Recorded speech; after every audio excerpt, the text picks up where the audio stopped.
জামাই কোটার বুদ্ধিজীবীর বড় চিন্তা ছিল যে জামাতের অর্থমন্ত্রী কে হবে। জামাত ইসলাম যদি সরকারে আসে তাদের অর্থমন্ত্রী কি হবে? তাদের কোনো প্রিপারেশন নাই। কিন্তু বিএনপি নিজেরই মন্ত্রী বানানোর লোক ছিল না। কইবেন না ফাইন হয়েছে, ফাইন ফাইন ও কইছেন বহুত বহুত শুকরিয়া। তো বিএনপির পররাষ্ট্রমন্ত্রী বানানোর লোক ছিল না, ভাড়ায় চালিত একজন পররাষ্ট্রমন্ত্রী নিচ্ছে। দেখেছেন না টেম্পু যেভাবে ভাড়ায় চালিত করে, উনকে এটা টেম্পু পররাষ্ট্রমন্ত্রী নিচ্ছে।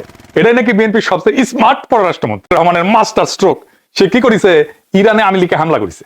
ইরানের সর্বোচ্চ ধর্মীয় নেতা খামেনিকে তার পরিবার সহ মেরে ফেলেছে আমেরিকার ইসরায়েল বোমা মেরা। আর বিবৃতি দিছে কি? কোন শোক জানানো নাই, উল্লেখই নাই যে ওনারে মাইরে ফেলা হয়েছে।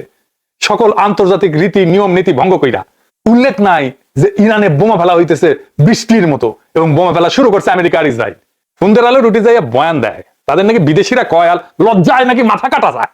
শুনে প্রথম আলো এবং ডেইলি স্টারের উপরে আক্রমণ, এই ধরনের আক্রমণ আমরা আগে দেখিনি। এটা ছিল স্বাধীন গণমাধ্যমের ওপর একটা আক্রমণ। প্রথম আলো এবং ডেইলি স্টারের ঘটনায় আমাকে স্থানীয় কূটনৈতিক মহলে এবং বিদেশে কথা শুনতে হয়েছে।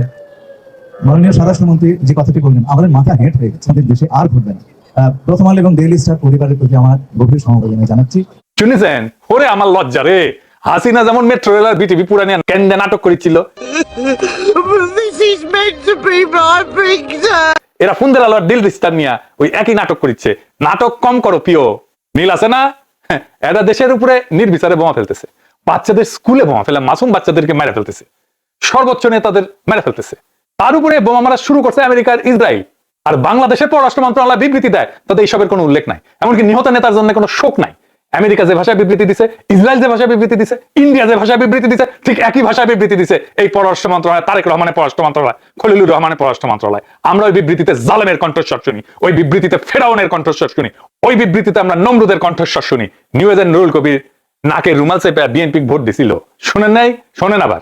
এই দেশের বহু মানুষ নাকে রুমাল দিয়ে বিএনপিকে ভোট দিয়েছে। নাকে রুমাল দিয়ে কেন? ওই ধানের শীষ দেখলে তার চাঁদাবাজির দুর্গন্ধ তার নাকে আসে। এই নাকে রুমাল দিয়ে দিয়েছে জামাত ইসলামের হাত থেকে বাঁচবার জন্য। শুনেছেন? সেই নুরুল কবির এইটাও সইতে না পেরা ইংরেজির স্ট্যাটাস মারিছে। ইংরেজি যেহেতু কইছে ঠিকই কইছে, তাই না? তো কইছে এটা কি? বাংলায় কই লিখেছে, বাংলাদেশের পররাষ্ট্র মন্ত্রণালয় এবং তার সম্প্রসারণ হিসাবে বাংলাদেশ জাতীয়তাবাদী দল বিএনপি ইরানের বিরুদ্ধে আমেরিকা ইসরায়েলের অবৈধ আগ্রাসী যুদ্ধের বিষয়ে দেশের মানুষের অনুভূতিকে প্রতিনিধিত্ব করতে সম্পূর্ণভাবে ব্যর্থ হয়েছে। যেখানে এটা স্পষ্টভাবে সন্ত্রাসী হামলা ছিল, সেখানে পররাষ্ট্র মন্ত্রণালয়ের বিবৃতিতে শুধু আমেরিকা ইসরায়েলের অপরাধের নিন্দা জানাতেই ব্যর্থ হয়নি, বরং অপরাধী জুটির নামও উল্লেখ করা হয়নি। এর চেয়ে আশ্চর্যের বিষয় হলো, বিশ্বের মানুষ এমনকি আমেরিকার গণতান্ত্রিক মনোভাবাপন্ন অংশের লোকজনও যখন ইরানের উপরে হত্যাযজ্ঞের বিরুদ্ধে প্রতিবাদ করছে, তখন বাংলাদেশের পররাষ্ট্র মন্ত্রণালয় উল্টো উপসাগরীয় অঞ্চলে মার্কিন সামরিক ঘাঁটি লক্ষ্যবস্তু করার জন্য ইরানকে সমালোচনা করছে। এটি আমাদের জন্য, বাংলাদেশের জনগণের জন্য অপমানজনক। এটি রাষ্ট্রের এক নৈতিক ব্যর্থতা, অগ্রহণযোগ্য, সম্পূর্ণ অগ্রহণযোগ্য। খুবই ভালো লিখেছেন উনি, উনারা ধন্যবাদ। উনি এখন হুশে আসিছেন। কেন নুরুল কবির ভাই, আপনার ভাষায় তো মোনাফেক জামাত ক্ষমতা আসেনি, মানে না এটাও মানতে পারতেছেন না কেন? এটা বুঝতে পারেননি কেন এটা ঘটবে? এত সিনিয়র মানুষ, বাম রাজনীতি করে আসছেন, আপনি এটা বুঝতে পারেননি এটা ঘটবে? ধান্দাবাজি সন্ত্রাস ধর্ষণের গন্ধ নাকে রুমাল চেপে সহ্য করে ভোট দিচ্ছেন এই বিএনপি রে। জামাতের বিরুদ্ধে নিরন্তর ঘৃণা উৎপাদন করে গেছেন, নাকে রুমাল চেপে এই গন্ধ নেন, এটা নিতে পারতেছেন না কেন? এই জিনিস আরো আসবে, এটা বুঝতে পারেননি? এত বড় বাম হইয়া, এত দিনের এত পুরানা বাম হইয়া, এত সিনিয়র মানুষ হইয়া এটা বুঝতে পারেননি? এ দায় কার? এভাবে তো বাংলাদেশকে আপনারাই বারবার গাড্ডায় ফেলাইছেন। হাসিনা তো বাংলাদেশকে বাপের তালুক মনে করে শাসন করতো বাংলাদেশকে। খলিলুর রহমান না বাংলাদেশকে আমেরিকা ইসরায়েল আর ইন্ডিয়ার দাস বানায় তারপর বিদায় নেবে। আমি বিশ্ব স্বাস্থ্য সংস্থার একটা জেনারেল অ্যাসেম্বলিতে পার্টিসিপেট করেছিলাম মেলা আগে। তো একটা সেশন ছিল জেনেরিক ড্রাগ নিয়ে। ওইখানে আমেরিকার যে পজিশন, এটা আমেরিকা ডিফেন্ড করতেছে না, কিন্তু চুপ করে বসে আছে আমেরিকানরা। সিল লাইতেছে নাইজেরিয়ার প্রতিনিধি, নাইজেরিয়ার স্বাস্থ্যমন্ত্রী। তো আমেরিকানরা এরকম খলিলুর রহমানের মতো মাউথ পিস বানায় রাখে বিভিন্ন জায়গায়, বিভিন্ন দেশে। খালি তো দোস্ত অজিত দোভালের দাওয়াত দিচ্ছে। দেখেন অজিত দোভাল আর খলিলুর রহমান মিলাকি তাণ্ডব চালায় বাংলাদেশে। এক রামে রক্ষা নাই, সুগ্রীব মিতা। হাসিনা সরকার তারেক রহমানের সরকারের চাইতে পররাষ্ট্রনীতিতে কয়েক গুণ ভালো ছিল। ইউক্রেনের টাইমে বিবৃতি দিছে না, ব্যালেন্স বিবৃতি দিছে না, পড়ে দেখেন। হাসিনা নাম হলে তো চীন আমেরিকা ইন্ডিয়া তারে ব্যালেন্স করে চলছে। ইন্ডিয়ার হেজিমনি ছিল, কিন্তু সে তো ব্যালেন্স করছে।